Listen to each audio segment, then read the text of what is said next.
Okay, so day 2 on reality check. We're going to be talking about limiting beliefs.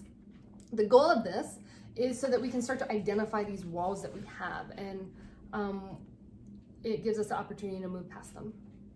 Yeah. The definition we came up with is a principle or opinion we hold about ourselves or other people, places, or things based upon real or imagined information that is not based in reality and not helpful and is made up by ourselves. Yeah, I like that you say imaginary because they're these rules that we put on ourselves. They're like caps, right? These glass ceilings that it seems like, an example is like, I'm just not good at math. I'll never be good. I don't want to do that. And it's not really anybody, belief that anybody else forced onto you, right? You chose to have that belief. And so if we can identify that it's made up or it's not, there's not enough evidence behind it, it will create inspiration for us to kind of get over it.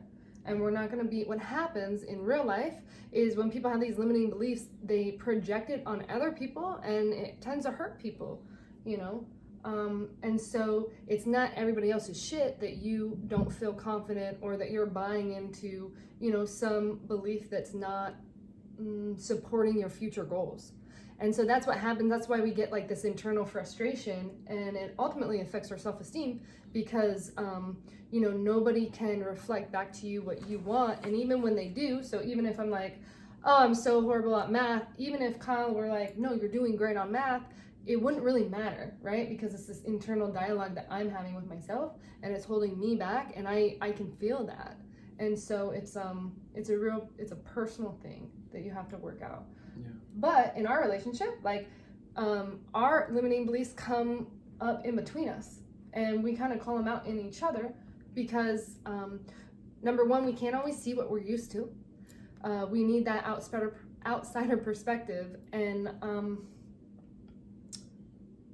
I think maybe that's what I was trying to. Yeah, healthy reflection from the people around us. That's why it's so important to have people you trust and that you trust to give you positive feedback.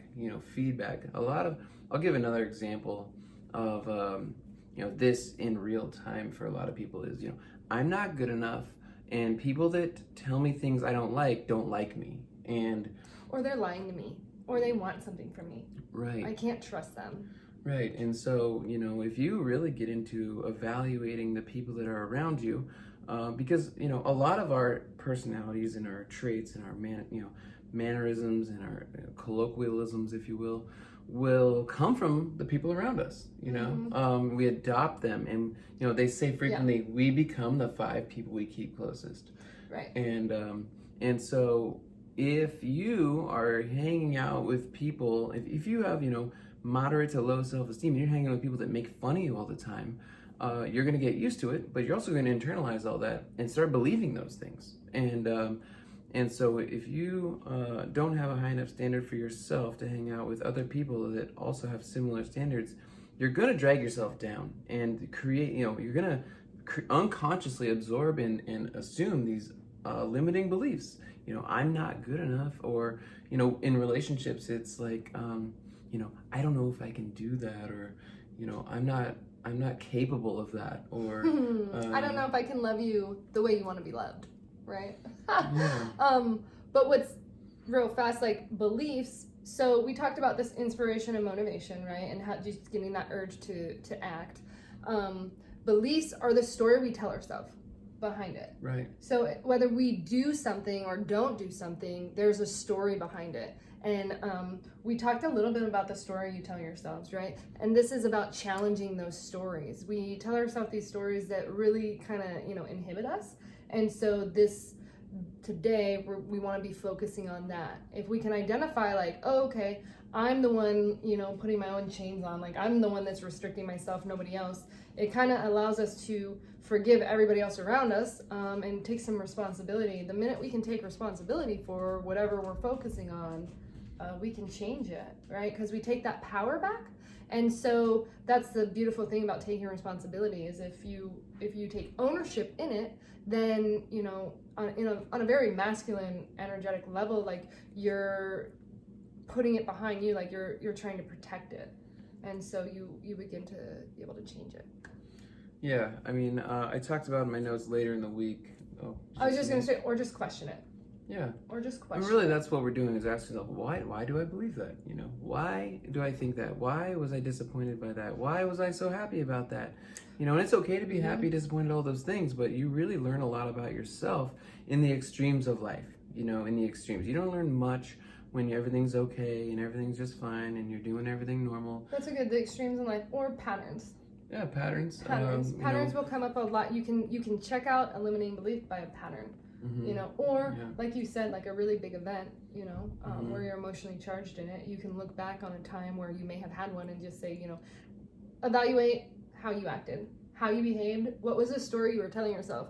You know, Kyle doesn't know all the stories I tell myself as I act and do things, like you know that. And so I know myself so well because I go back through and evaluate what I'm telling myself, and it's like, okay, I felt really insecure, and so I didn't do that even though I really wanted to. I wanted to assert myself, but I couldn't. I didn't recognize that in that moment I was struggling with asserting myself because I was telling myself that, you know, there are other people who did a better job than me, and so I kept my mouth quiet, you know. So if you can go back and just evaluate, just observe. If you can observe yourself in a past, you know, bigger event, you can see a pattern there, or in a specific relationship. Relationships are really easy, like a relationship with your parent, a relationship with your best friend, or a relationship with an intimate person at one time. You know, the pattern will start to present itself because most likely a limiting belief will come up in between your relationship, and it'll cause friction between you two. And so you can look at the fights you got into, the arguments or disagreements. That's probably like the quickest way to find some limiting beliefs. So.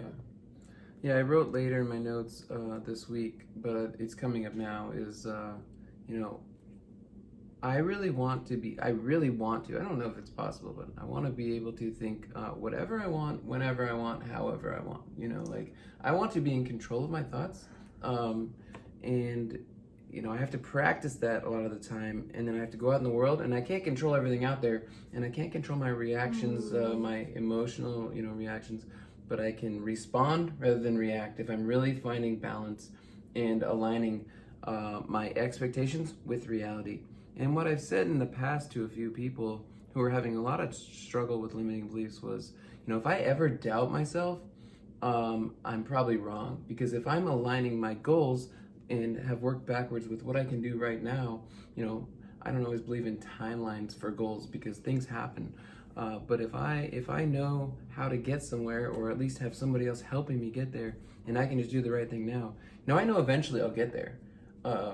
It might not be the same as what I thought it was gonna be when I got there, but you know, I believe in myself and I believe in my team, and at least, you know, I try to every single time, you know, but I doubt myself sometimes, and I doubt some people, whether it's valid or not, you know, and so if I'm able to step back and observe, you know, why I'm trying to do what I'm doing and how I'm getting there, then I rarely doubt myself, you know. But I have to it takes practice to continuously evaluate your limitations, your, you know, actual weaknesses, with your, you know, moderate, long, and short-term goals. All those things mixed in. Yeah, and I like what you said about kind of controlling your thoughts, right? And